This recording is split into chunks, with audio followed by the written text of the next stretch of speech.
तो काल आठवा जेव्हा महाराष्ट्राची माती गुलाम होती, डोक्यावर अन्यायाचा बोजा होता आणि लोकांच्या मनात एकच भीती होती, आपण जन्मलोच गुलाम म्हणू आहोत का?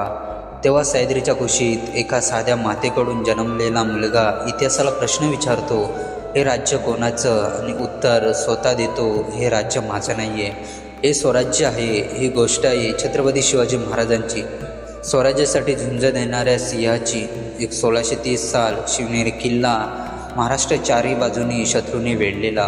आदिलशाही, मुघल, पोर्तुगीज सगळ्यांच्या नजरा या भूमीवर. पण जिजाऊ मातेच्या मांडीवर एकच बीज रोवले जात होते, स्वाभिमानाचं, स्वातंत्र्याचं आणि स्वराज्याचं. आई जिजाऊ रामायण महाभारत सांगत नव्हती, ती राज्य कसं उभं करायचं हे शिकवत होती. ती म्हणायची, शिवबा, राजा तोच जो प्रजेसाठी जगतो आणि गरज पडली तर प्रजेसाठी मरतोही. लहान वयातच शिवबा तलवार हातात घेतो, पण त्याहून मोठी गोष्ट म्हणजे तो डोक्यात स्वराज्याचं स्वप्न घेऊन फिरतो.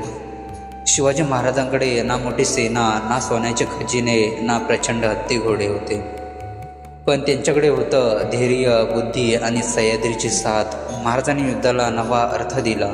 ते म्हणाले नाही तर बलवान तोच राजा, ते म्हणाले बुद्धीने लढणारा राजा अजय असतो. गनिमी काव्वा, वेगवान हल्ले, रात्रीचे आक्रमण, किल्ल्यांचा वापर, हे फक्त युद्ध नव्हतं, ही होती रणनीतींची क्रांती. 1645 साली तोरणा किल्ला जिंकला जातो. तो फक्त किल्ला नव्हता, तो होता स्वराज्याचा पहिला श्वास.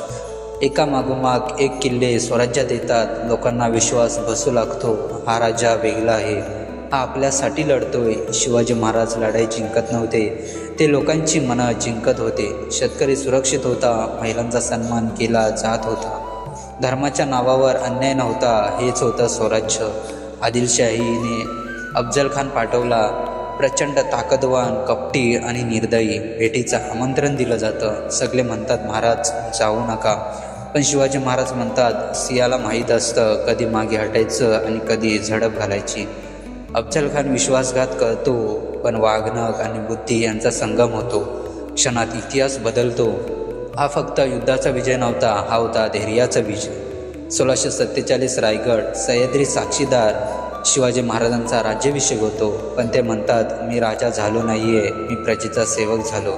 छत्रपती म्हणून ते अन्यायाविरुद्ध उभे राहतात, धर्मनिरपेक्ष राज्य चालवतात आणि सामान्य माणसाला मान, हक्क आणि स्वाभिमान देतात.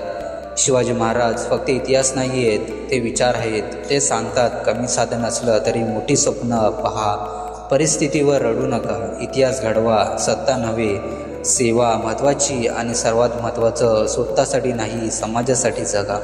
आजही प्रश्न तोच आहे, आपण परिस्थितीचे गुलाम आहोत का, की आपल्या नशिबाचे शिवाजी? जर सह्याद्रीतून एक शिवबा उठू शकतो, तर तुमच्यातून का नाही? स्वराज्य म्हणजे फक्त राज्य नाही आहे, स्वराज्य म्हणजे स्वतःवरचं नियंत्रण. उठ, स्वप्न बघ आणि स्वतःचा इतिहास घडव. जय भवानी, जय शिवाजी.